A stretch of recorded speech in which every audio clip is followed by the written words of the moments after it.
Praise the lord. ದೇವರ ನಾಮಕ್ಕೆ ಸ್ತೋತ್ರ. ದೇವರು ಒಳ್ಳೆಯವನು. ನಮ್ಮ ಜೀವಿತದಲ್ಲಿ ಪ್ರತಿಯೊಂದು ದಿನ ಪ್ರತಿಯೊಂದು ಕ್ಷಣ ಕಾಪಾಡುತ್ತಾ ನಮ್ಮನ್ನು ಕಾಯುತ್ತಾ ಬಂದಾತನು, ಒಳ್ಳೆಯದನ್ನು ಮಾಡಿದಾತನು ಆತನೇ. ಪ್ರಿಯ ದೇವಜನರೇ, ಈ ದಿನ ಸಜೀವ ವಾಕ್ಯ ಕಾರ್ಯಕ್ರಮಕ್ಕಾಗಿ ನಿಮ್ಮೆಲ್ಲರನ್ನು ಕ್ರಿಸ್ತ ಯೇಸುವಿನ ನಾಮದಲ್ಲಿ ನಾನು ವಂದಿಸುವವನಾಗಿದ್ದೇನೆ. ನೀವು ವೀಕ್ಷಿಸುತ್ತಾ ಬಂದಿದ್ದೀರಿ. ನಾನು ನಂಬುತ್ತೇನೆ ದೇವರ ವಾಕ್ಯವನ್ನು ನೀವು ಗ್ರಹಿಸಿಕೊಂಡಿದ್ದೀರಿ ಎಂಬುದಾಗಿ.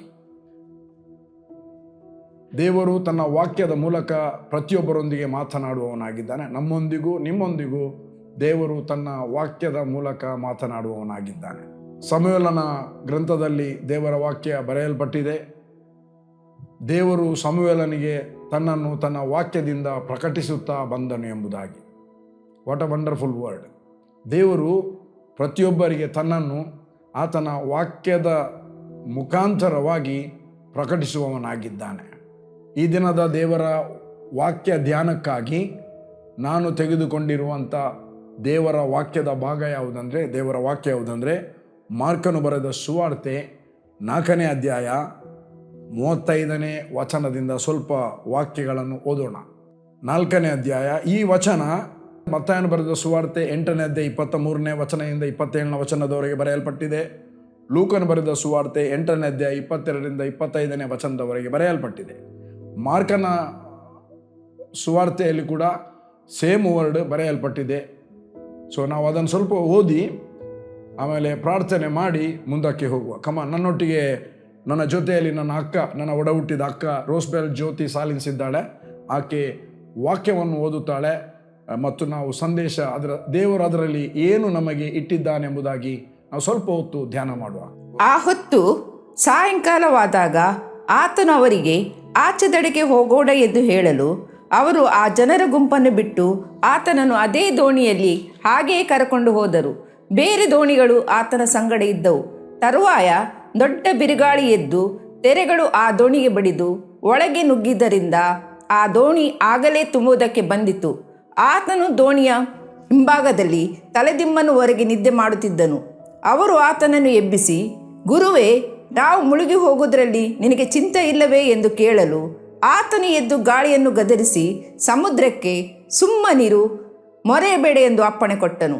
ಕೊಡುತ್ತಲೇ ಗಾಳಿ ನಿಂತು ಹೋಗಿ ಎಲ್ಲವೂ ಶಾಂತವಾಯಿತು. ತರುವಾಯ ಆತನು ಅವರನ್ನು, ಯಾಕೆ ಧೈರ್ಯಗೆಡುತ್ತೀರಿ? ಇನ್ನೂ ನಿಮಗೆ ನಂಬಿಕೆ ಇಲ್ಲವೇ ಎಂದು ಕೇಳಲು, ಅವರು ಬಹು ಭಯಪಟ್ಟು, ಈತನು ಯಾರಿರಬಹುದು? ಗಾಳಿಯೂ ಸಮುದ್ರವು ಸಹ ಈತನು ಹೇಳಿದಾಗೆ ಕೇಳುತ್ತವಲ್ಲ ಎಂದು ತಮ್ಮೊಳಗೆ ಮಾತಾಡಿಕೊಂಡರು. ಪ್ರಿಯರೇ, ನಾವು ಪ್ರಾರ್ಥನೆ ಮಾಡಿಕೊಂಡು ದೇವರ ಒಂದು ಆಲೋಚನೆಯನ್ನು ಕೇಳಿಕೊಳ್ಳೋಣ. Thank you lord. ತಂದೆಯಾದ ದೇವರೇ, ನಿನ್ನ ಘನವುಳ್ಳ ನಾಮಕ್ಕೆ ನಾವು ಸ್ತೋತ್ರವನ್ನು ಸಲ್ಲಿಸುತ್ತೇವೆ ಸ್ವಾಮಿ. ನೀನು ಒಳ್ಳೆಯವನು, ಒಳ್ಳೆಯದನ್ನೇ ಮಾಡುವಾತನು. ಕರ್ತನೆ, ಮನುಷ್ಯರ ಅಂತರಿಂದ್ರಿಯಗಳನ್ನು ಶೋಧಿಸುವಾತನು ನೀನೇ. ಮನುಷ್ಯರ ಒಳಗಿನ ಆಲೋಚನೆಯನ್ನು ಬಲ್ಲಾತನು ನೀನೇ. ನಿನಗೆ ಎಲ್ಲವೂ ಗೋಚರವಾಗಿದೆ ಸ್ವಾಮಿ. ಯಾವುದು ಕೂಡ ನಿನಗೆ ಮರೆಯಾಗಿ ಇಲ್ಲ, ಎಲ್ಲವೂ ನಿನಗೆ ತೆರೆಯಲ್ಪಟ್ಟಿದೆ. ಕರ್ತನೆ, ಮನುಷ್ಯರ ಹೃದಯ ಸಂಕಲ್ಪವನ್ನು ತಿಳಿಯುವ ನೀನು, ನಿನಗೆ ಅಸಾಧ್ಯವಾದದ್ದು ಒಂದೂ ಇಲ್ಲ. ಈ ಒಂದು ದಿನಕ್ಕಾಗಿ, ಒಂದು ಸಮಯಕ್ಕಾಗಿ ನಾನು ಸ್ತೋತ್ರ ಮಾಡುತ್ತೇನೆ. ಮತ್ತು ಈ ಒಂದು ವಾಹಿನಿಯ ಮೂಲಕವಾಗಿ ಈ ಒಂದು ಸಂದೇಶವನ್ನು ವೀಕ್ಷಿಸುತ್ತಿರುವಂಥ ಎಲ್ಲ ಜನರಿಗೋಸ್ಕರ ನಾನು ಪ್ರಾರ್ಥನೆ ಮಾಡುತ್ತೇನೆ. ಇವರು ಅಂತರ್ಯದಲ್ಲಿ ಬಲ ಹೊಂದಲಿ, ಎಲ್ಲ ಕೊರತೆಗಳು ನೀಗಿಸಲ್ಪಡಲಿ, ಮನೆಗಳಲ್ಲಿ ಒಬ್ಬರಿಗೊಬ್ಬರು ಸಮಾಧಾನದಲ್ಲಿ ಇರಲಿ. ಕರ್ತನ ಸಮಾಧಾನ ಇವರ ಹೃದಯದಲ್ಲಿ ಯಜಮಾನನಂತೆ ತೀರ್ಪನ್ನು ಹೇಳಲಿ. ಮತ್ತು ಯಾವಾಗಲೂ ಕರ್ತನೆ, ನಿನಗೆ ಘನಮಾನ ಮಹಿಮೆಯನ್ನು ಸಲ್ಲಿಸುವವರಾಗಲಿ. ಮಕ್ಕಳು, ದೊಡ್ಡವರು ಎಲ್ಲರೂ ಮೊದಲುಗೊಂಡು ಯಾರು ಕೂಡ ರೋಗದಲ್ಲಿರದೆ, ಯಾವ ಕೊರತೆ ಇರದೆ ಸಮೃದ್ಧಿಯಾಗಿಯೂ ಆರೋಗ್ಯದಲ್ಲಿ ನೆಲೆಗೊಂಡಿರಲಿ ಎಂಬುದಾಗಿ ಪ್ರಾರ್ಥಿಸುತ್ತೇನೆ. ಎಲ್ಲದರಲ್ಲಿ ಘನಮಾನ ಮಹಿಮೆ ನನಗೆ ಸ್ವಾಮಿ. ಈ ದಿನ ಈ ವಾಕ್ಯ ಸಂದೇಶ ಇವರಿಗೆ ಸಂಪೂರ್ಣವಾಗಿ ಅರ್ಥವಾಗಲಿ, ಗ್ರಹಿಸಿಕೊಳ್ಳಲಿ ಮತ್ತು ತಮ್ಮ ಜೀವಿತದಲ್ಲಿ ಅದು ಪ್ರದರ್ಶನಗೊಳ್ಳಲಿ ಎಂಬುದಾಗಿ ಪ್ರಾರ್ಥಿಸುತ್ತೇನೆ ಯೇಸುವಿನ ನಾಮದಲ್ಲಿ ತಂದೆಯೇ. Amen, amen, amen. ಪ್ರಿಯರೇ, ನಾವು ಈಗ ತಾನೇ ವಾಕ್ಯವನ್ನು ಓದುವುದನ್ನು ನಾವು ಕೇಳಿದೆವು. ಮತ್ತು ಒಂದು ವೇಳೆ ನೀವು ಅದೇ ವಚನವನ್ನು ನಿಮ್ಮ ಮನೆಗಳಲ್ಲಿ ತಿರುಗಿ ನೀವು ಓದಬಹುದು. ಆಗ ದೇವರು ನಿಮ್ಮ ಸಂಗಡ ಇನ್ನೂ ಕೂಡ ಬೇರೆ ಪ್ರಕಟಣೆಗಳನ್ನು ಕೊಡಲಿಕ್ಕೆ ಕೂಡ ಸಾಧ್ಯವಾಗುತ್ತದೆ. ಇಲ್ಲಿ ನಾವು ಓದುವಾಗ, ಆ ಹೊತ್ತು ಸಾಯಂಕಾಲವಾದಾಗ ಆತನು ಅವರಿಗೆ ಆಚೆ ದಡಕ್ಕೆ ಹೋಗೋಣ ಎಂದು ಹೇಳಲು ಅವರು ಆ ಜನರ ಗುಂಪನ್ನು ಬಿಟ್ಟು ಆತನನ್ನು ಅದೇ ದೋಣಿಯಲ್ಲಿ ಹಾಗೆಯೇ ಕರಕೊಂಡು ಹೋದರು. ಯೇಸುವನ್ನು ಇವರು ದೋಣಿಯಲ್ಲಿ ಕರಕೊಂಡರೆ ಯಾರ ಅಪ್ಪಣೆಯ ಮೇರೆಗೆ? ಯೇಸು ಒಂದು ಮಾತು ಹೇಳಿದ, ನಾವು ಆಚೆ ದಡಕ್ಕೆ ಹೋಗೋಣ. ಇದು ಬಹಳ ಪ್ರಾಮುಖ್ಯವಾದ ಒಂದು ವಚನ. ಹೇಳಿದಾತನು ಯಾರು? ಕರ್ತನಾದ ಯೇಸು ಕ್ರಿಸ್ತನು. ಆತನು ಡೈರೆಕ್ಟ್ ಅಲ್ಲಿಗೆ ಅವರನ್ನು ಡೈರೆಕ್ಟ್ ಮೀಟಾಗಿ ಮತ್ತು ಸುಮ್ಮನೆ ಮಾತಾಡಿ ದ ಫಸ್ಟ್ ಟೈಮ್ ಅವರನ್ನು ಮೀಟ್ ಆದದ ಹೋಗೋಣ ಅಂತ ಹೇಳಿದ ಅಲ್ಲ. ಅದಕ್ಕಿಂತ ಮೊದಲು ಕೆಲವು ಮಿರಾಕಲ್ಸ್ ಆಗಿದೆ. ಯೇಸು ಮೊದಲು ಮಾಡಿದ ಅದ್ಭುತ ಬೈಬಲಲ್ಲಿ ಬರೆಯಲ್ಪಟ್ಟಿದೆ. ಕಾನಾ ಊರಿನಲ್ಲಿ ಮದುವೆಯಲ್ಲಿ ನೀರನ್ನು ದ್ರಾಕ್ಷರಸವನ್ನಾಗಿ ಮಾಡಿ ಯೇಸು ತನ್ನ ಮಹಿಮೆಯನ್ನು ತೋರ್ಪಡಿಸಿದನೆಂಬುದಾಗಿ ಬರೆಯಲ್ಪಟ್ಟಿದೆ. ಆಮೇಲೆ ಪಾರ್ಶ್ವವಾಯು ರೋಗಿಯನ್ನು ಗುಣಪಡಿಸಿದ್ದಾನೆ. ಅದಕ್ಕಿಂತ ಮೊದಲು ಕುಷ್ಠರೋಗಿಯನ್ನು ಇದೇ ಸುವಾರ್ತೆ ಹಿಂದುಗಡೆ ನೀವು ಹೋಗುವಾಗ ಕುಷ್ಠರೋಗಿಯನ್ನು ವಾಸ ಮಾಡಿದ್ದಾನೆ. ಕೆಲವೆಲ್ಲ ಅದ್ಭುತ ಕಾರ್ಯ ಮಾಡಿದ್ದಾನೆ. ಅವರು ನೋಡಿದ್ದಾರೆ. ಯೇಸು ಮಾಡಿದ ಅದ್ಭುತ ಕಾರ್ಯನ ಅವರು ಕಣ್ಣಾರೆ ನೋಡಿದ್ದಾರೆ. ಅವರಿಗೆ ಗೊತ್ತುಂಟು, ಅವರಿಗೆ ಗೊತ್ತಿದೆ, ಈ ಸಮಥಿಂಗ್ ಬೆಟರ್ ದ್ಯಾನ್ ಅಸ್, ನಮಗಿಂತ ಏನೋ ಒಬ್ಬ ವ್ಯಕ್ತಿತ್ವ ಇರುವಾತನು. ಆಗ ಯೇಸುವಿನ ಮೇಲೆ ನಂಬಿಕೆ ಅವರಿಗೆ ಕಡಿಮೆ ಇರಬಹುದು. ಆದರೆ ಯೇಸು ಹೇಳ್ತಾ ಇದ್ದಾನೆ, ಆಚೆ ದಡಕ್ಕೆ ಹೋಗೋಣ. ಒಬ್ಬ ವ್ಯಕ್ತಿ ಯೇಸು ಹೇಳಿದ ಮಾತನ್ನು ಅವನು ನಂಬುವುದಾದರೆ ಆಚೆ ದಡಕ್ಕೆ ಹೋಗೋಣ. 100%. ಯಾವುದೇ ಬಿರುಗಾಳಿ ಬರಲಿ, ಯಾವುದೇ ಅಲ್ಲೋಲ ಕಲ್ಲೋಲವಾಗಲಿ, ತೆರೆಗಳು ಏಳಲಿ, ಯೇಸು ಯಾವ ದೋಣಿಯಲ್ಲಿದ್ದಾನ, ಯೇಸು ಇರುವ ದೋಣಿಯಲ್ಲಿ ಯಾರೆಲ್ಲ ಇದ್ದಾರೋ ಆ ದೋಣಿ ಮುಳುಗದೆ ಯೇಸು ಯಾವ ದಡಕ್ಕೆ ಹೋಗೋಣ ಅಂತ ಹೇಳಿದಾನ ಆ ದಡಕ್ಕೆ 100% ತಲುಪಿಯೇ ತಲುಪುತ್ತದೆ. ಯೇಸು ಇದ್ದುಕೊಂಡು ಆ ವಿಶ್ವಾಸದಲ್ಲಿ ಏರುಪೇರಾದರೆ, ಯೇಸು ಹೇಳಿದ್ರು ನನ್ನಲ್ಲಿ ಆಗುತ್ತದಾ, ಅದು ಅವರಿಗೆ ಮಾತ್ರ ಎಂಬ ಡೌಟ್ಗಳು ಬರಲಿಕ್ಕೆ ಸ್ಟಾರ್ಟ್ ಆಗುತ್ತೆ. ಯೇಸು ಯಾವ ದೋಣಿಯಲ್ಲಿದ್ದಾನ ಆ ದೋಣಿಯಲ್ಲಿ ಇದ್ದುಕೊಂಡು ಹೇಳ್ತಾನೆ ಆಚೆ ದಡಕ್ಕೆ ಹೋಗೋಣ. ಅದನ್ನು ನಂಬಬೇಕಿತ್ತು ಇವರು. ಎಸ್, ಕರ್ತನಾದ ಯೇಸು ಹೇಳಿದ್ದಾನೆ ಆಚೆ ದಡಕ್ಕೆ ಹೋಗೋಣ. ಯೇಸು ಫೇತ್ನಲ್ಲಿ ಎಂಥ ಒಂದು ವ್ಯಕ್ತಿತ್ವ ಉಳ್ಳ ಕರ್ತನು ಅಂದರೆ, ಅಲ್ಲಿ ಬಿರುಗಾಳಿ ಬೀಸಿತು, ನಾವು ನೋಡ್ತೇವೆ, ಬಿರುಗಾಳಿ ಬಂತು, ತೆರೆಗಳಿತ್ತು, ಅದು ಮುಂದಕ್ಕೆ ಓದುವ ನಾವು. ಆದರೆ ಆಚೆ ಹೋಗೋಣ ಅಂತ ಹೇಳಿಕೊಂಡು ಸಮುದ್ರದ ತೆರೆಗಳಾಗಲಿ ಅಥವಾ ಏನೋ ನೀರಿನಲ್ಲಿ ಏನಾದರೂ ಮೀನುಗಳು ಚಲಿಸುವಂಥದ್ದು ಸಣ್ಣ ಸಣ್ಣ ಅದನ್ನು ನೋಡಲಿಕ್ಕೆ ಕೂತ್ಕೊಳ್ಳಿಲ್ಲ. ತನ್ನ ಸೇವೆಯನ್ನು ಮಾಡಿದ, ದೋಣಿಯಲ್ಲಿ ಕೂತ ಆಚೆ ದಡಕ್ಕೆ ಹೋಗೋಣ. ಯಾಕೆ? ಪಿಕ್ನಿಕ್ಕಿಗೆ ಹೊರಟದಲ್ಲ ಯೇಸು ಇವರನ್ನು ಇಟ್ಕೊಂಡು. ಪಿಕ್ನಿಕ್ಕಿಗೆ ಹೋಗುವುದು ತಪ್ಪಲ್ಲ. ಈಚೆ ದಡದಿಂದ ಆಚೆ ದಡಗೆ ಹೋಗಿ ಅಲ್ಲಿ ಕೂಡ ಸೇವೆ ಮಾಡಲಿಕ್ಕೆ, ಅಲ್ಲಿ ಕೂಡ ತಪ್ಪಿ ಹೋದ ಕುರಿಗಳಿದ್ದಾರೆ, ತೊಳಲಿ ಬದಿ ಬಳಲಿ ಹೋದ ಕುರಿಗಳಿದ್ದಾರೆ, ಕುರಿಯಟ್ಟಿಗೆ ಸೇರದ ಕುರಿಗಳಿದ್ದಾರೆ. ಅವರನ್ನು ತನ್ನ ತಂದೆಯ ಕುರಿಯಟ್ಟಿಗೆ ಸೇರಿಸುವುದಕ್ಕೋಸ್ಕರ ಆಚೆ ದಡಕ್ಕೆ ಹೋಗೋಣ. ಯೇಸುವಿನ ಮಿನಿಸ್ಟ್ರಿ ಸ್ಟಾರ್ಟ್ ಆಗಿದೆ.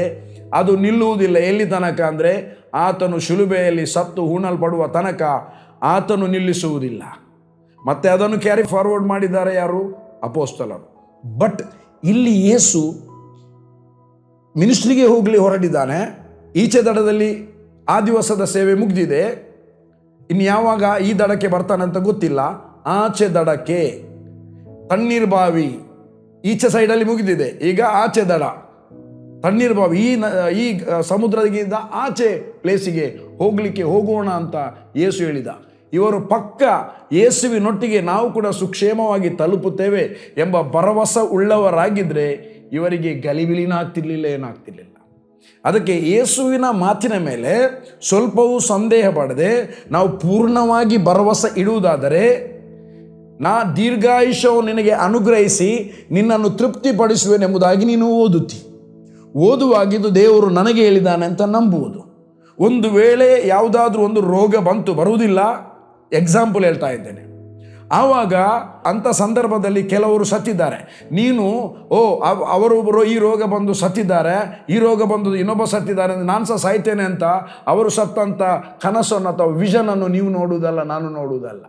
ದೇವರು ನನಗೆ ಯೇಸು ಸ್ವತಃ ಹೇಳಿದ್ದಾನೆ, ದೀರ್ಘಾಯುಷ್ಯವನ್ನು ಅನುಗ್ರಹಿಸಿ ನಿನ್ನನ್ನು ತೃಪ್ತಿಪಡಿಸುವನು. ಇಲ್ಲಿ ನೋಡಿ ಯೇಸು ದೋಣಿಯಲ್ಲಿ ಕೂತ, ಬೈಬಲ್ ಹೇಳ್ತದೆ ಆತನು ದೋಣಿಯ ಹಿಂಬದಿಯಲ್ಲಿ ದಿಂಬಿಗೆ ಹೊರಗಿ ಗಟ್ಟಿ ಮಲಗಿದ್ದಾನೆ. ಎಷ್ಟು ಗಾಢ ನಿದ್ರೆ ಅಂದರೆ ಇವರು ಬೊಬ್ಬೆ ಹಾಕಿದ್ರು ಆತನು ಹೇಳಲಿಲ್ಲ, ಪಕ್ಕಕ್ಕೆ ಹೇಳಲಿಲ್ಲ. ಅಂತ ಗಾಢ ನಿದ್ರೆ ಅಂದರೆ ವಿಶ್ರಾಂತಿ. ಸಮುದ್ರದಲ್ಲಿರುವ ಬಿರುಗಾಳಿಯ ಮಧ್ಯದಲ್ಲಿಯೂ ತೆರೆಗಳ ಆರ್ಭಟದ ಮಧ್ಯದಲ್ಲಿಯೂ ಕರ್ತನಾದ ಯೇಸು ವಿಶ್ರಾಂತಿಯಲ್ಲಿದ್ದಾನೆ. ಯಾಕೆ? ಆತನಿಗೆ ಗೊತ್ತುಂಟು ಈ ಸಮುದ್ರದ ಬಿರುಗಾಳಿ ಮತ್ತು ತೆರೆಗಳು ನನ್ನ ಮಾತಿಗೆ ಅಧೀನವಾಗುತ್ತವೆ ಎಂಬುದಾಗಿ. ವಾಟ್ ಅ ವಂಡರ್ಫುಲ್ ಕ್ರೈಸ್ಟ್, ನಮ್ಮ ಮಸ್ಸಿಯ, ಎಂಥ ಒಂದು ಸೂಪರ್ ಮಸ್ಸಿಯ. ಆತನ ದೇವರು, ಆತನು ಕರ್ತನು, ಆತನು ಒಡೆಯನು, ಆತನಿಗೆ ಅಸಾಧ್ಯವಾದದ್ದು ಒಂದೂ ಇಲ್ಲ. ಆತನು ಒಟ್ಟಿಗೆ ಇದ್ದಾರೆ, ಆತನು ಒಟ್ಟಿಗೆ ಇದ್ದಾರೆ. ನೋಡಿ, ತೋಮನ ಹತ್ರ ಹೇಳ್ತಾನೆ ಯೇಸು, ನೋಡದೆ ನಂಬಿದವನು ಧನ್ಯನೆಂಬುದಾಗಿ. ಇವತ್ತು ನಾವು ಯಾರು ಕೂಡ ಯೇಸುವನ್ನು ಕಣ್ಣಾರೆ ನೋಡಲೇ ಇಲ್ಲ. ಈ 12 ಮಂದಿ ಶಿಷ್ಯರು ಮತ್ತು ಅಲ್ಲಿರುವ ಅನೇಕರು ಯೇಸುವನ್ನು ಕಣ್ಣಾರೆ ನೋಡಿದ್ದಾರೆ, ಯೇಸುವಿನೊಟ್ಟಿಗೆ ಕೂತಿದ್ದಾರೆ, ಯೇಸುವಿನೊಟ್ಟಿಗೆ ಊಟ ಮಾಡಿದ್ದಾರೆ, ಯೇಸುವಿನೊಟ್ಟಿಗೆ ಸೇವೆಗೆ ಹೋಗಿದ್ದಾರೆ, ಯೇಸು ಮಾಡಿದ ಅದ್ಭುತ ಕಾರ್ಯವನ್ನು ತನ್ನ ಕಣ್ಣಾರೆ ಕಂಡು ಅನುಭವಿಸಿದ್ದಾರೆ. ಆದರೆ ಇಲ್ಲಿ ಯೇಸು ಒಟ್ಟಿಗೆ, ಅವರ ಒಟ್ಟಿಗೆ ದೋಣಿಯಲ್ಲಿದ್ದಾನೆ. ನಾನು ಹೇಳ್ತೇನೆ, ಅವರು ಒಳ್ಳೆ ಸೇವೆ ಮಾಡಿದ್ದಾರೆ, ನೋಡದೆ ನಂಬಿದವರು ಧನ್ಯರು. ಆದ ಕಾರಣ ನೀವು ಈಗ ವಾಚ್ ಮಾಡುತ್ತಿರುವ, ನೀವು ಹೇಳ್ತಿರುವ ನಾವೆಲ್ಲರೂ ಧನ್ಯರು. ಯಾಕೆ? ನಾವು ನಮ್ಮ ಕಣ್ಣಿನಲ್ಲಿ ಯೇಸುವನ್ನು ನೋಡಲಿಲ್ಲ, ನಾವು ವಾಕ್ಯದ ಮುಖಾಂತರ ನೋಡಿದ್ದೇವೆ, ನಾವು ನಂಬಿಕೆಯಲ್ಲಿ ನೋಡಿದ್ದೇವೆ, ನಾವು ಆತ್ಮದಲ್ಲಿ ಆತನನ್ನು ಗ್ರಹಿಸಿಕೊಂಡಿದ್ದೇವೆ, ನೋಡಿದ್ದೇವೆ ಅಷ್ಟೇ. ಆತನ ಶರೀರ ರೂಪದಲ್ಲಿ ಯೇಸುವನ್ನು ನೋಡಲೇ ಇಲ್ಲ. ನಾವು ನೋಡದಿದ್ರು ಬೈಬಲ್ ಹೇಳ್ತದೆ, ಕರ್ತನ ಸಂಸರ್ಗದಲ್ಲಿ ಇರುವವನು ಆತನೊಟ್ಟಿಗೆ ಒಂದೇ ಆತ್ಮವಾಗಿದ್ದಾನೆ. ನಮ್ಮ ಆತ್ಮ, ಯೇಸುವಿನ ಆತ್ಮ ಒಂದೇ ಆತ್ಮವಾಗಿ ನಮ್ಮ ಈ ಶರೀರದೊಳಗೆ ಇದೆ. ಎಷ್ಟು ಒಂದು ಸುಂದರವಾದ ನಿರ್ಮಾಣವನ್ನಾಗಿ ನಮ್ಮನ್ನು ದೇವರು ನಿರ್ಮಿಸಿದ್ದಾರೆ. ಇಲ್ಲಿ ಮುಂದೆ ಓದುವಾಗ, ದೋಣಿಯಲ್ಲಿ ಹಾಗೆಯೇ ಕರಕೊಂಡು ಹೋದರು, ಬೇರೆ ದೋಣಿಗಳು ಆತನ ಸಂಗಡ ಇದ್ದವು. ತರುವಾಯ ದೊಡ್ಡ ಬಿರುಗಾಳಿ ಎದ್ದು, ಭಾರಿ ದೊಡ್ಡ ಬಿರುಗಾಳಿ ಎದ್ದು ತೆರೆಗಳು ಆ ದೋಣಿಗೆ ಬಡಿದು ಒಳಗೆ ನುಗ್ಗಿದ್ದರಿಂದ ಆ ದೋಣಿಯು ಆಗಲೇ ತುಂಬುವುದಕ್ಕೆ ಬಂದಿತ್ತು. ಆತನು ದೋಣಿಯ ಹಿಂಭಾಗದಲ್ಲಿ ತಲೆಗಿಂಬು ಅಂತ ಬರೆದಿದೆ, ಇಂಗ್ಲೀಷ್ನಲ್ಲಿ ಪಿಲ್ಲೋ ಅಂತ ಬರೆದಿದೆ, ಹೊರಗಿ ನಿದ್ರೆ ಮಾಡುತ್ತಿದ್ದನು. ಈ ಮತ್ತಾಯ 8ನೇ ಅಧ್ಯಾಯದಲ್ಲಿ ಸಮುದ್ರವು ಅಲ್ಲೋಲ ಕಲ್ಲೋಲವಾಗಿ, ಕೆಲವರು ಹೇಳ್ತಾರೆ ನನ್ನ ಇಡೀ ಬಾಳು ಅಲ್ಲೋಲ ಕಲ್ಲೋಲವಾಯಿತು. ಇಲ್ಲಿ ಸಹ ಶಿಷ್ಯರಿದ್ದಂಥ ದೋಣಿ, ಶಿಷ್ಯರು ಯೇಸುವನ್ನು ಕರ್ಕೊಂಡು ಹೋಗ್ತಿರುವಂಥ ದೋಣಿ ಅಲ್ಲೋಲ ಕಲ್ಲೋಲ ಆಯಿತು, ಸಮುದ್ರ ಅಲ್ಲೋಲ ಕಲ್ಲಾಯಿತು. ಆ ಅಲ್ಲೋಲ ಕಲ್ಲೋಲದ ಮಧ್ಯದಲ್ಲಿ ಇವರ ಪ್ರಯಾಣ ಸಾಗ್ತಾ ಇದೆ. ಆದರೆ ಪ್ರಯಾಣ ಸಾಗುವಾಗ ಆ ಪ್ರಯಾಣದಲ್ಲಿ ಯಾವ ದೋಣಿ ಇರುವಂಥ ಸಮುದ್ರ ಅಲ್ಲೋಲ ಕಲ್ಲೋಲವಾಗಿದೆ, ತೆರೆಯು ಮುಚ್ಚಿಕೊಂಡಿದ್ದಂತ ಬರೆದಿದೆ. ದೋಣಿಯನ್ನು ಮುಚ್ಚಿ ಆಚೆ ಹಾರಿ ಹೋಯಿತು. ತೆರೆಯ ಒಳಗಡೆ ಇವರಿದ್ದಾರೆ. ಹಾಗಾದರೆ ಹೆದರ್ತಾರ? ಖಂಡಿತವಾಗಿ ಹೆದರಿಕೆ ಆಗ್ಬೋದು. ಯೇಸು ಮಲಗಿದ್ದಾನೆ. ಯೇಸುವಿನ ವಿಶ್ವಾಸ, ಯೇಸುವಿನ ನಂಬಿಕೆ, ಯೇಸುವಿನ ಭರವಸೆ. ಯಾಕೆ ಅಷ್ಟು? ಆತನಿಗೆ ಗೊತ್ತು ಇದೆಲ್ಲ ನನ್ನ ಮಾತಿಗೆ ಅಧೀನ ಆಗುತ್ತವೆ ಎಂಬುದಾಗಿ. ಯೇಸು ಸ್ವತಃ ಇದ್ದಾನೆ. ಅವರು ಯೇಸುವನ್ನು ಎಬ್ಬಿಸಲಿಕ್ಕೆ ಇವರು ಬರ್ತಾ ಇದ್ದಾರೆ. ಬೊಬ್ಬೆ ಹಾಕಲಿಕ್ಕೆ ಪ್ರಾರಂಭ ಮಾಡೋದಕ್ಕಿಂತ ಮೊದಲು ಮೀನುಗಾರರು ಒಂದು ಕೆಲಸ ಮಾಡ್ತಾರೆ. ದೋಣಿಯಲ್ಲಿ ನೀರು ಬಂದ ಕೂಡಲೇ ಅವರು ತಟ್ಟೆಯಿಂದ ತೆಗೆದು, ಬಕೆಟಿಂದ ತೆಗೆದು ಹೊರಗೆ ಹಾಕ್ತಾ ಇದ್ದಾರೆ. ಅದರಲ್ಲಿ ಅಷ್ಟು ಮಂದಿಯಲ್ಲಿ ಒಂದು 2-3 ಶಿಷ್ಯರು ಯಾರಾದರೂ ದೋಣಿಯಲ್ಲಿರುವ ನೀರನ್ನು ಖಾಲಿ ಮಾಡ್ತಾ ಇರುವರು. ಇನ್ನೊಂದು, ದೋಣಿಯ ಒಳಗೆ ನೀರು ತುಂಬಿದ್ರು ಯೇಸುವಿಗೆ ಎಚ್ಚರಿಕೆ ಆಗಲಿಲ್ಲ, ಯೇಸು ನಿದ್ರೆ ಮಾಡ್ತಾ ಇದ್ದಾರೆ.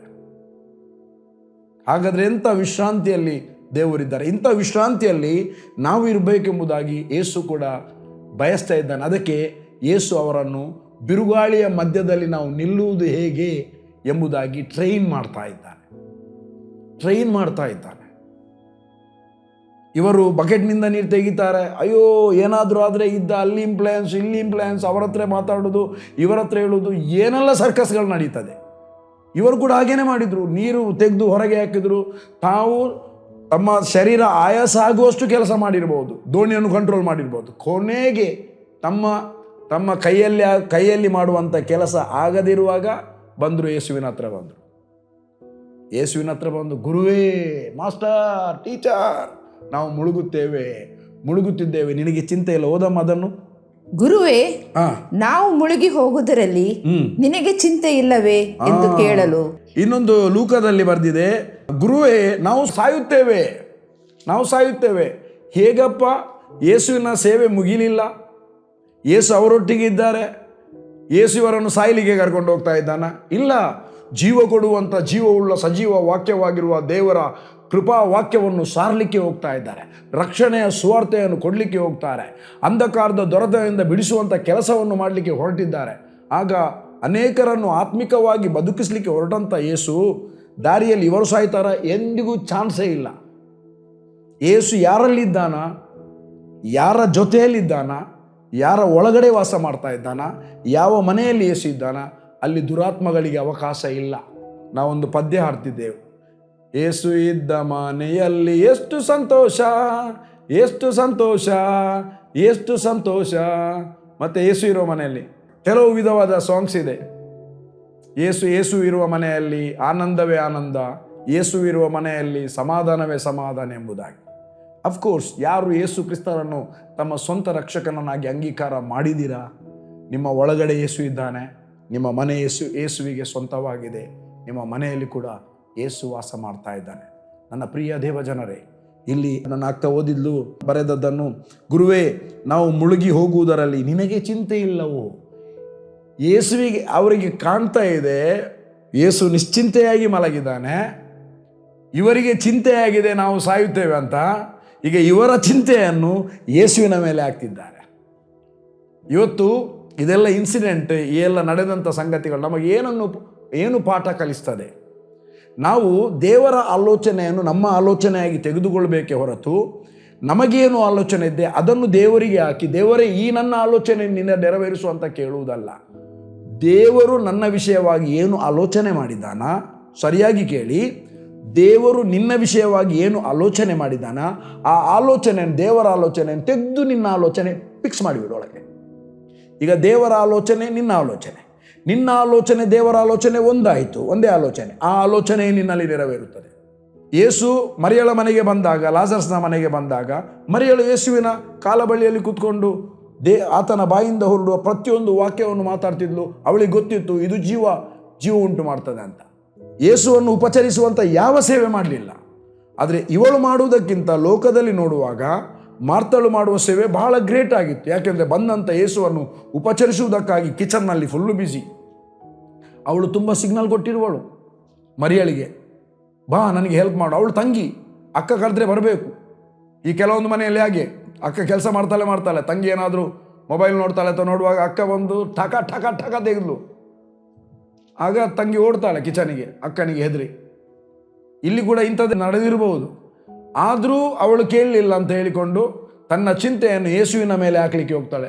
ಯೇಸುವೇ, ನನ್ನ ತಂಗಿ ನನಗೆ ಸಹಾಯ ಮಾಡಲಿಕ್ಕೆ ಬರುವುದಿಲ್ಲ, ನಿನಗೆ ಚಿಂತೆ ಇಲ್ಲವೋ ಅವಳ ವಿಷಯದಲ್ಲಿ? ತನ್ನ ಚಿಂತೆಯನ್ನು, ತನ್ನ ಒಪ್ರೆಸ್ಸನ್ನು, ತನ್ನ ಗಲಿಬಿಲಿಯನ್ನು, ತನ್ನ ಈ ಸಿದ್ಧಪಡಿಸುವಂಥ ಕುತೂಹಲವನ್ನು ಎಲ್ಲವನ್ನು ಯೇಸುವಿನ ಮೇಲೆ ಹಾಕಲಿಕ್ಕೆ ನೋಡ್ತಾಳೆ. ಯೇಸು ಅದಂತೆ ಕೊಳ್ಳಿಲ್ಲ. ಯೇಸು ರೈಟಾದ ಉತ್ತರ ಕೊಡ್ತಾನೆ. ಮನುಷ್ಯರಿಗೆ ಬೇಕಾದದ್ದು ನಿಜವಾದದ್ದು ಯಾವುದಂದರೆ, ಮನುಷ್ಯನಿಗೆ ಗಲಿಬಿಲಿದೆ, ತುಂಬ ಬೇಕಂತ ಅನಿಸ್ತದೆ, ಆದರೆ ಪ್ರಾಮುಖ್ಯವಾದದ್ದು ಯಾವುದು ಎಂಬುದಾಗಿ ಅಲ್ಲಿ ಉತ್ತರ ಕೊಡ್ತಾನೆ. ಅದನ್ನು ಈ ಮರಿಯಳಿಂದ ಯಾರಿಗೂ ತೆಗಿಲಿಕ್ಕೆ ಆಗುವುದಿಲ್ಲ. ಆಕೆ ಉತ್ತಮವಾದ ಭಾಗವನ್ನು ಆರಿಸಿಕೊಂಡಿದ್ದಾಳೆ. ಹಾಗಾದರೆ ನಾವೆಂತ ಎನಿಸೋದು? ಮಾರ್ತಳು ತಪ್ಪ? ಮಾರ್ತಳು ಕೂಡ ಮಾಡಿದ್ದು ಸರಿ. ಬಟ್ ಅವಳು ಏನು ಗಲಿಬಿಲಿ ಮಾಡದೆ ಬಂದು ಬೇಗ ಮಾಡಿ ತಂದು ಯೇಸು ಕ್ರಿಸ್ತನ ಮಾತಾಡೋದನ್ನು ಕೂತ್ಕೊಂಡು ಕೇಳ್ತಿದ್ಲೆ. ಮರಿಯಳು ಏನು ಹೊಂದಿದ್ಲು ಅದನ್ನು ಮಾರ್ತಳು ಕೂಡ ಹೊಂದಿದ್ಲು. ನನ್ನ ಪ್ರಿಯ ದೇವಜನರೇ, ಇಲ್ಲಿ ಇವರು ತಮ್ಮ ಚಿಂತೆಯನ್ನು ಯೇಸುವಿನ ಮೇಲೆ ಹಾಕ್ತಾ ಇದ್ದಾರೆ. ಇಮ್ಮಿಡಿಯೇಟ್ಲಿ ಯೇಸು ಎದ್ದ. ಏನ್ ಹೇಳ್ತಾರೆ? ಯೇಸು ಎದ್ದು ಆತನು ಎದ್ದು ಗಾಳಿಯನ್ನು ಗದರಿಸಿ, ಫಾಸ್ಟ್ ಎದ್ದ, ಗಾಳಿಯನ್ನು ಗದರಿಸಿದ. ಗಾಳಿಯೇ ಸುಮ್ಮನಿರು, ಸ್ಟಾಪ್. ಗಾಳಿಯನ್ನು ಮಾತಾಡಿದ. ಗಾಳಿ ಸ್ಟಾಪ್ ಆಯಿತು. ನಾವು ಎರ್ಮಾಳಿಗೆ ಒಂದು ದೊಡ್ಡ ಜಾಗಿತ್ತು. ನಾನು ಮತ್ತು ಒಂದು ಸಹೋದರ ಹೋಗಿದ್ದೆವು. ಆ ಜಾಗ ಪರ್ಚೇಸ್ ಮಾಡಲಿಕ್ಕೆ ಬರುವವ ಬಿಲ್ಡರ್ ಒಬ್ಬನನ್ನು ಕಳಿಸಿದ. ಅಲ್ಲಿ ಡ್ರೋನ್ ಶೂಟ್ ಮಾಡಿ ಎಲ್ಲ ಬರುವಂಥ ರಸ್ತೆ, ನೀವು ಕೊಡುವಂಥ ರಸ್ತೆ ಮತ್ತು ಸಮುದ್ರದ ಬದಿ ಎಲ್ಲ ಏನಂತ ಗೊತ್ತಿಲ್ಲ. ಅಲ್ಲಿ ತನಕ ಮಳೆ ಇರಲಿಲ್ಲ. ನಾ ಡ್ರೋನ್ ಹಾರಿಸಿ ಎಲ್ಲ ನೋಡಿದ. ಎಲ್ಲ ನೋಡ್ತಾ ಇರುವಾಗ ನಾನು ಅವನ ಹತ್ರ ಕೇಳಿದೆ, ಡ್ರೋನ್ಗೆ ಮಳೆ ಬಿದ್ದರೆ ಪ್ರಾಬ್ಲಮ್ ಆಗ್ತದ? ಹೌದು. ಮತ್ತು ಗಾಳಿ ಬಂದರೆ, ಈಗ ದೊಡ್ಡ ಗಾಳಿ ಬಂದರೆ ಅದು ಏನಾದರೂ ಕೊಲ್ಯಾಪ್ಸ್ ಆಗ್ತದ? ಅಲ್ಲ, ದೊಡ್ಡ ಗಾಳಿ ಬಂದರೆ ಆಗೋದು. ಆಗ ಬೇಗ ಇಳಿಸು ಹೇಳಿದೆ. ಈಗಲೇ ಇಳಿಸು. ನಂಗೆ ಗೊತ್ತುಂಟು, ಈಗ ಒಂದು ನಿಮಿಷದೊಳಗೆ ಮಳೆ ರಪ್ಪ ಬೀಳ್ತದೆ. ಸಮುದ್ರದ ಬದಿಯಲ್ಲಿ ಹಾಗೆ ಬೀಳೋದು ಮಳೆ. ಇವನು ರಪ್ಪ ಇಳಿಸಿದ, ಹಿಡ್ಕೊಂಡು ನನ್ನ ಗಾಡಿಯಲ್ಲಿ ಕೂತ. ಆಗ ಅವರು ಮಾರುವವರು ಹೇಳಿದರು ನಾವು ಸಮುದ್ರದ ಬದಿಗೆ ಹೋಗುವ ಅಂತ. ಸಮುದ್ರದ ಬದಿಯಲ್ಲಿ ಹೋಗಿ 3 ನಿಮಿಷ 4 ನಿಮಿಷ ತನಕ ನಿಂತೆವು. ಮಳೆ ಕಡಿಮೆ ಆಗ್ತಾ ಇಲ್ಲ. ಗಾಡಿಯೊಳಗೆ ಕೂತಿದ್ದೇವೆ. ನಾನು ಹೇಳಿದೆ ನನ್ನ ಸಹೋದರ ನೋಡು, ಅವನು ಅನ್ಯನು, ಅವನು ಕೂತಿದ್ದ. ನಾನು ಅವನನ್ನು ಹೇಳಿದೆ, ನೋಡು ನಾನು ಯೇಸುವನ್ನು ನಂಬುವವನು. ಈಗ 3 ನಿಮಿಷದಲ್ಲಿ ಮಳೆ ನಿಲ್ತದೆ ಹೇಳಿದೆ, ಯೇಸು ಕ್ರಿಸ್ತನ ನಾಮದಲ್ಲಿ. ಆಗ ಮಳೆ ಬರಬೇಕಾದ ಅಗತ್ಯ ಇಲ್ಲ, ಮಳೆ ಬಂದಾಗಿದೆ ಬೇಕಾದಷ್ಟು. ಅದು ಹಾರ್ವೆಸ್ಟ್ ಟೈಮಿಗೆ ಉಪದ್ರವಗೊಡುವಂಥ ಮಳೆ. ನಾನು ದೇವರು ಧರ್ಮೋಪದೇಶ ಕಾಂಡದಲ್ಲಿ ಬರೆದಿದ್ದಾನೆ, ದೇವರು ಬೆಳೆಗೆ ಬೇಕಾದ ಮಳೆಯನ್ನು ಕೊಡುತ್ತಾನೆ ನಮಗೆ ಅಂತ. ಬೆಳೆಗೆ ಬೇಕಾದ ಹಾನಿಯಾಗುವ ಮಳೆಯನ್ನು ದೇವರು ಕೊಡುವುದಿಲ್ಲ, ನಾವು ಮಾತಾಡಬೇಕು. ಮಾತಾಡಿದೆ, ಯೇಸು ಕ್ರಿಸ್ತನ ನಾಮದಲ್ಲಿ ಮಳೆ ಕೇಳು, ಈಗ 3 ನಿಮಿಷದೊಳಗೆ ನೀನು ಸ್ಟಾಪ್ ಆಗಬೇಕು, ನಮ್ಮ ಕೆಲಸ ಮುಗಿಲಿಕ್ಕಿದೆ ಅಂತ ಅಷ್ಟೇ ಹೇಳಿದ್ದು. ಎಕ್ಸಾಕ್ಟ್ 3 ಮಿನಿಟ್ಸ್ನಲ್ಲಿ ಮಳೆ ಸ್ಟಾಪ್ ಆಯಿತು. ಮಳೆ ಸ್ಟಾಪ್ ಆಗಲಿಕ್ಕೆ ಹೊರಗೆ ನಿಂತಿದ್ದೇವೆ.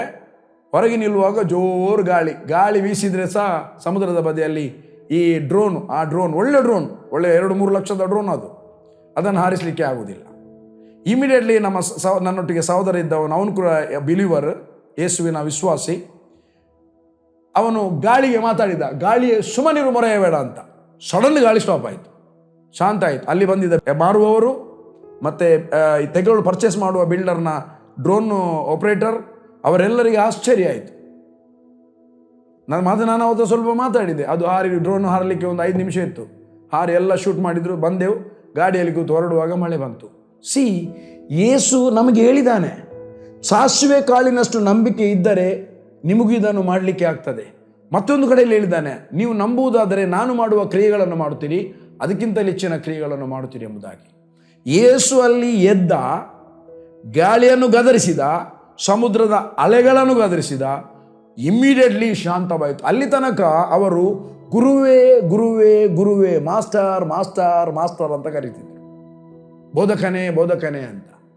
ಈಗ ಅವರಿಗೊಂದು ಡೌಟು, ಈ ವ್ಯಕ್ತಿ ಗುರು ಮಾತ್ರ ಅಲ್ಲ, ಈ ವ್ಯಕ್ತಿ ಬೋಧಕನು ಮಾತ್ರ ಅಲ್ಲ, ಸಮಥಿಂಗ್ ಇವನ ಮಾತಿಗೆ ಗಾಳಿ ಕೇಳ್ತದೆ, ಈತನ ಮಾತಿಗೆ ಸಮುದ್ರ ಕೇಳ್ತದೆ, ಪ್ರಕೃತಿಯೇ ಕೇಳ್ತದೆ. ಹಾಗಾದರೆ ಈತನು ಯಾರು? ನನ್ನ ಪ್ರಿಯ ದೇವಜನರೇ, ದೇವರ ಮಕ್ಕಳಾಗಿರುವ ನಮಗೆ ದೇವರು ಎಂಥ ಅಧಿಕಾರ ಕೊಟ್ಟಿದ್ದಾನೆ. ಎಂಥ ಗಲಿಬಿಲಿಯಲ್ಲಿ ಎಂಥ ಪರಿಸ್ಥಿತಿಯಲ್ಲಿ ಯೇಸು ಗಲಿಬಿಲಿ ಆಗಲಿಲ್ಲ. ಗಲಿಬಿಲಿ ಆದದ್ದು ಶಿಷ್ಯರು, ಅದು ಕೂಡ ಯೇಸುವನ್ನು ಹತ್ರದಲ್ಲಿ ಇಟ್ಟುಕೊಂಡು ಗಲಿಬಿಲಿ ಆದದ್ದು. ಕೆಲವರ ಮನೆಯಲ್ಲಿ ಪಾಸ್ಟರೇ ಇರ್ತಾರೆ, ಯೇಸು ಅಂತ ಅವರ ಒಳಗಡೆ ಇದ್ದಾನೆ ಅಂತ ಗೊತ್ತಿದ್ದು ಆಬ್ಸೆಂಟ್. ಹೇಗೆ ಆಬ್ಸೆಂಟ್? ಎಷ್ಟು ಆಬ್ಸೆಂಟ್ ಅಂದರೆ, ಒಳಗೆ ಇದ್ದಾರೆ ಅಂತ ಗೊತ್ತಿದೆ, ಇನ್ನೊಬ್ಬನ ಬಗ್ಗೆ ದೂಡ್ತಾ ಇರ್ತಾರೆ. ದೇವರು ನಮ್ಮ ಮನಸ್ಸಿನಲ್ಲಿ ಮಾಡಿದ ಲಾಸ್ಟ್ ವೀಕ್ ಮಾತಾಡಿದ್ದೇನೆ, ಮನಸ್ಸಿನಲ್ಲಿ ನಾವು ಮಾಡಿದ ಪ್ರಾರ್ಥನೆ ಕೇಳ್ತಾನೆ ಅಂತ ಗೊತ್ತಿದೆ, ಮನಸ್ಸಿನಲ್ಲಿ ಇನ್ನೊಬ್ಬರ ವಿಷಯವಾಗಿ ದ್ವೇಷವನ್ನಿಟ್ಟು ಮಾತಾಡ್ತಾನೆ, ಮನಸ್ಸಿನಲ್ಲೇ ಮಾತಾಡ್ತಾನೆ, ತನ್ನಷ್ಟಕ್ಕೆ ತಾನೆ. ಹಾಗಾದರೆ ಇದನ್ನು ಕೇಳಿದ ದೇವರು ಅದನ್ನು ಕೇಳುವುದಿಲ್ಲವಾ? ನಿನಗೆ ನಿನ್ನ ಪ್ರಾರ್ಥನೆ ಕೇಳ್ತಾನೆ ಅಂತ ನಂಬಿಕೆ ಇರುವ ನೀನು ಇನ್ನೊಬ್ಬರ ವಿಷಯದಲ್ಲಿ ಮಾತಾಡುವಾಗ ದೇವರು ಕೇಳುವುದಿಲ್ಲ. ನೀನು ಇನ್ನೊಬ್ಬರ ವಿಷಯದಲ್ಲಿ ಗುಣಗುಟ್ಟುವಾಗ, ಇನ್ನೊಬ್ಬರ ಹತ್ರ ಕಂಪ್ಲೇಂಟ್ ಹೇಳುವಾಗ, ನಾನೇ ಆಗಿರಲಿ, ನಾನು ಇನ್ನೊಬ್ಬನ ವಿಷಯದಲ್ಲಿ ಮಾತನಾಡುವಾಗ, ಬೇರೆಯವ್ರ ಹತ್ರ ಫೋನಲ್ಲಿ ಮಾತಾಡಲಿ, ಎಲ್ಲಿಯೇ ಮಾತಾಡಲಿ, ಏನೇ ನಾನು ಮೊಬೈಲಲ್ಲಿ ನೋಡ್ತಾ ಇರಲಿ, ನನ್ನ ಒಳಗಿಡುವ ಯೇಸು ಕಾಣ್ತಾ ಇದೆ. ದೇವರು 3 ಸಂಗತಿ: ಸರ್ವಶಕ್ತನು, ಸರ್ವವ್ಯಾಪ್ತಿ, ಸರ್ವವಲ್ಲಭ. ಎಲ್ಲ ಆತನಿಗೆ ಅಗೋಚರವಾದದ್ದು ಒಂದೂ ಇಲ್ಲ, ಎಲ್ಲ ಗೋಚರವಾಗಿದೆ, ಅಗೋಚರವಾದದ್ದು ಒಂದೂ ಇಲ್ಲ. ಆ ದೇವರು ನಮ್ಮ ದೇವರಾಗಿದ್ದಾನೆ ಪ್ರಿಯರೇ. ಆ ಯೇಸು ನಮ್ಮ ಕರ್ತನಾಗಿದ್ದಾನೆ. ಒಂದು ವಚನ ತೆಗಿರಿ, ರೋಮಾಪುರದವರಿಗೆ ಬರೆದ ಪತ್ರಿಕೆ. ಸೃಷ್ಟಿ ಆತನ ಮಾತನ್ನು ಕೇಳ್ತಾ ಇದೆ, ಸೃಷ್ಟಿ ನಿಮ್ಮ ಮಾತನ್ನು ಕೇಳ್ತದ? ರೋಮಾಪುರದವರೆಗೆ ಬರೆದ ಪತ್ರಿಕೆ 8ನೇ ಅಧ್ಯಾಯ 19ನೇ ವಚನ. ದೇವಪುತ್ರರ ಮಹಿಮೆಯು ಯಾವಾಗ ಪ್ರತ್ಯಕ್ಷವಾದಿತ್ತೆಂದು ಪ್ರದರ್ಶನವಾಗುತ್ತದೆ, ಅದು ರಿವೀಲ್ ಆಗುತ್ತೆ, ಪ್ರತ್ಯಕ್ಷವಾಗುತ್ತದೆ ಎಂದು ಜಗತ್ತು ಬಹು ಉತ್ಸಾಹದಿಂದ, ಲವಲವಿಕೆಯಿಂದ, ಕುತೂಹಲದಿಂದ ಎದುರು ನೋಡ್ತಾ ಇದೆ. ಜಗತ್ತು ಏನನ್ನು? ದೇವಪುತ್ರರ ಮಹಿಮೆ, ದೇವರು ಆತನ ಮಕ್ಕಳಿಗೆ ಕೊಟ್ಟಿರುವಂಥ ಮಹಿಮೆ ಯಾವಾಗ ಪ್ರತ್ಯಕ್ಷವಾಗುತ್ತದೆ? ಆತನು ಯಾವಾಗ ಜಗತ್ತಿಗೆ ಮಾತನಾಡ್ತಾನೆ, ಆತನು ತನ್ನ ತೋಟದಲ್ಲಿ ಫಲವು ಕೊಡುವಂತೆ ಯಾವಾಗ ಮಾತನಾಡ್ತಾನೆ, ತನ್ನ ಗದ್ದೆ 100ರಷ್ಟು ಬೆಲೆ ಕೊಡುವಂತೆ ಬೆಳೆಗಳನ್ನು ಕೊಡುವಂತೆ ಯಾವಾಗ ಮಾತಾಡ್ತಾನೆ, ಆತನು ಅಭಿವೃದ್ಧಿ ಆಗುವುದಕ್ಕೋಸ್ಕರ ಯಾವಾಗ ಮಾತನಾಡ್ತಾನೆ, ಆತನು ರೋಗ ಬರದೇ ಇರುವುದಕ್ಕೆ ಡಿಕ್ರಿಯನ್ನು ಯಾವಾಗ ಹಾಕ್ತಾನೆ, ಆತನು ರೋಗದ ಮೇಲೆ ಯಾವಾಗ ಮಾತನಾಡ್ತಾನೆ, ಆತನು ದುರಾತ್ಮಗಳ ಮೇಲೆ ಯಾವಾಗ ಮಾತನಾಡ್ತಾನೆ, ಆತನು ಅನೇಕ ಇನ್ಸಿಡೆಂಟ್ಗಳು ನಡೀತಾ ಇದೆ ಅದು ನಡೆಯದಾಗಿ ಯಾವಾಗ ಮಾತಾಡ್ತಾನೆ ಎಂಬುದಾಗಿ, ಪ್ರಕೃತಿ ಅತಿಯಾದ ಮಳೆ ಬರದ ಹಾಗೆ, ಒಟ್ರಾಸಿ ಬಿರುಗಾಳಿ ಬರದ ಹಾಗೆ ಯಾವಾಗ ಈತನು ಮಾತನಾಡ್ತಾನೆ ಎಂಬುದಾಗಿ, ದೇವಪುತ್ರರ ಮಹಿಮೆ ಯಾವಾಗ ಪ್ರದರ್ಶನವಾಗ್ತದೆ, ಯಾವಾಗ ಮಾತನಾಡ್ತಾನೆ ಎಂಬುದಾಗಿ ಇಡೀ ಜಗತ್ತು ಲವಲವಿಕೆಯಿಂದ ಎದುರು ನೋಡ್ತಾ ಇದೆ.